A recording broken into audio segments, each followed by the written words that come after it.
যেমন পঞ্চপাণ্ডব রওনা দিয়েছিল মহাপ্রস্থানের পথে, রওনা দিয়েছে, প্রথমে পড়ে গেল, কে পড়ে গেল? সহদেব পড়ে গেল। ভীম প্রশ্ন করলো আমার যুধিষ্ঠির মহারাজকে, সাক্ষাৎ ধর্মরাজকে প্রশ্ন করলেন, সহদেব কেন যেতে পারবে না? বলেন সহদেবের মধ্যে অহংকার ছিল। কি অহংকার ছিল?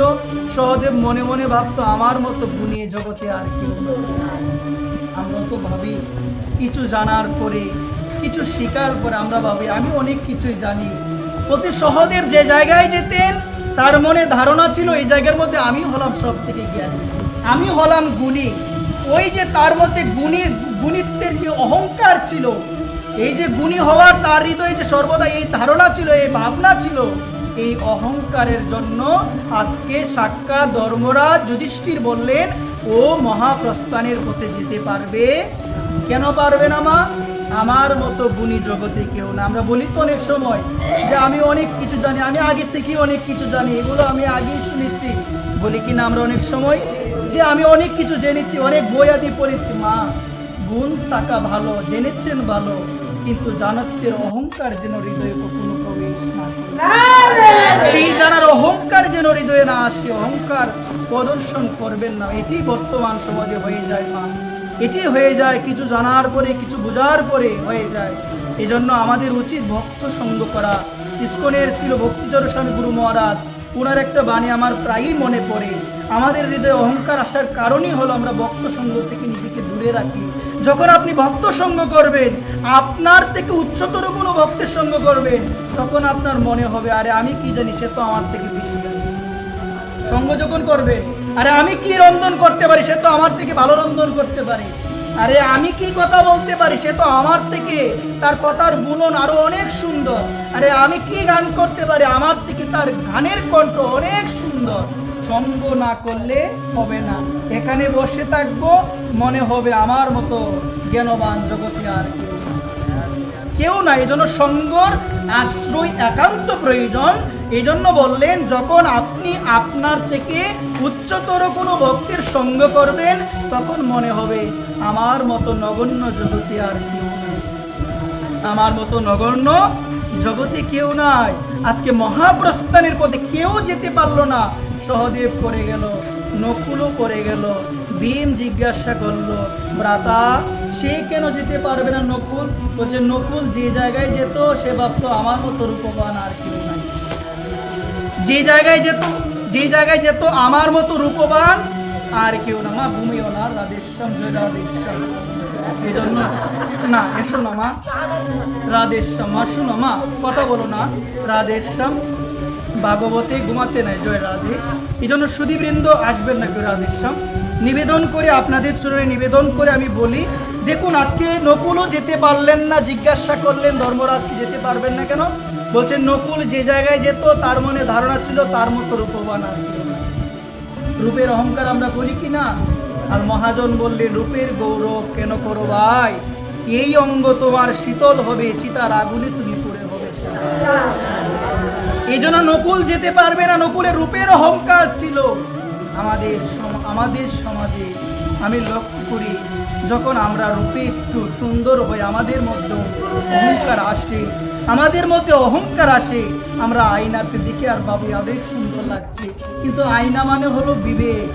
বিবেকে দেখো তো একটাবার, তুমি আয়নাতে শুধু নিজের মুখই দেখলে, কিন্তু এই আয়নারও বিবেকে একটাবার দেখলে না, এতটা সময় চলে গেল, তুমি কতটুক সময় ভগবানকে দিয়েছো? একটাবার তুমি তোমার বিবেক রূপে আয়নাকে প্রশ্নই করলে না। আমরা আয়না কেন রাখি ঘরের মধ্যে মা? অন্য মুখ দেখবে না, নিজের মুখ দেখার জন্য গো মা, নিজেকে দেখার জন্য ঘরের মধ্যে আয়না রাখি। কিন্তু এই জায়গায় বলে আয়নাই হলো বিবেক। সেই বিবেককে তুমি দেখো তোমার মধ্যে কি দোষ আছে, সেই আয়নার মধ্যে তুমি দেখো তোমার মধ্যে কি ধরনের ভুল ত্রুটি রয়েছে। না, আমরা সেগুলো দেখি না, আমরা দেখি অন্যের দোষ, অন্যের ভুল, অন্যের সমালোচনা, এগুলোই আমরা করে গেলাম। কিন্তু এই বিবেক রূপে আয়নার মধ্যে নিজের দোষটা কোনোদিন আর দেখা হলো না। যেতে পারলেন না।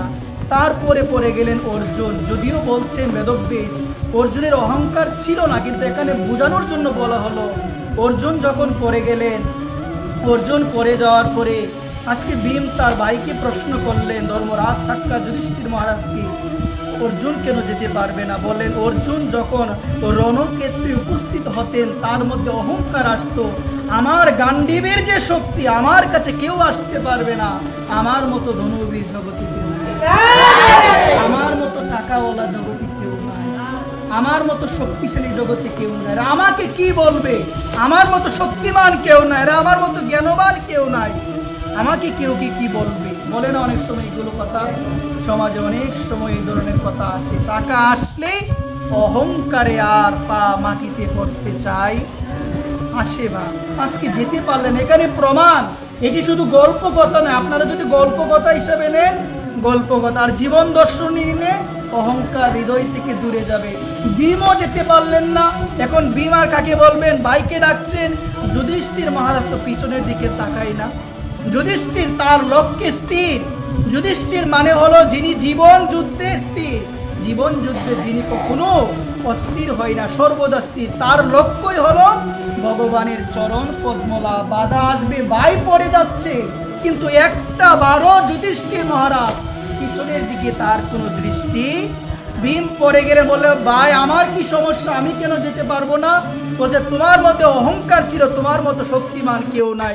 তুমি যে জায়গায় যেতে তুমি তোমার বল প্রদর্শন করতে, তুমি তোমার শক্তি প্রদর্শন করতে, তুমি সবাইকে হেয় করতে, আর তোমাকেই শক্তিমান তুমি মনে করতে। এই জন্য ভীম তুমিও যেতে পারবে মহাপ্রস্থানের পথে। এই জায়গার মধ্যে প্রমাণ এসেছে, সেই যেতে পারবে যে হৃদয় থেকে সম্পূর্ণরূপে আস্তে আস্তে অহংকারকে হরিনামের মাধ্যমে দূর করতে পেরেছে। ভক্ত চরণধুলি হৃদয়ে ধারণ করে, শিরে ধারণ করে দূর করতে পেরেছে, সেই মহাপ্রস্থানের পথে যেতে অন্য সবাই যেতে পারবে না। এই জন্য মা নিবেদন করে আমি বলছি, মা গুণ থাকা ভালো, গুণের অহংকার যেন হৃদয়ে যেন না আসে, যদি আসে সমস্যা হয়ে যাবে। এই জন্য এই জায়গার মধ্যে কবিগুরু রবীন্দ্রনাথ ঠাকুরও খুব সুন্দরভাবে ঋষি অনুভূতি দিয়ে তিনি আমাদেরও জানিয়েছেন সেই চরণধুলির মাহাত্ম্য। আমার মাতা নত করে দাও হে তোমার চরণ ধুলারও তলে, চরণ বলে না, চরণ ধুলারও তলে। আজকে ঋষি অনুভূতি নিয়ে তিনি আমাদের এটা জানিয়ে দিলেন যে আমার মাতা নত করে দাও হে তোমার চরণ ধুলারও তলে। এই জন্য বলছেন ভক্তের জীবনে লক্ষ্যই থাকবে সর্বদা ভক্ত চরণে, নিজেকে প্রচার নয়। আমরা তো বর্তমান সময়ে নিজেকে প্রচার নিয়ে ব্যস্ত।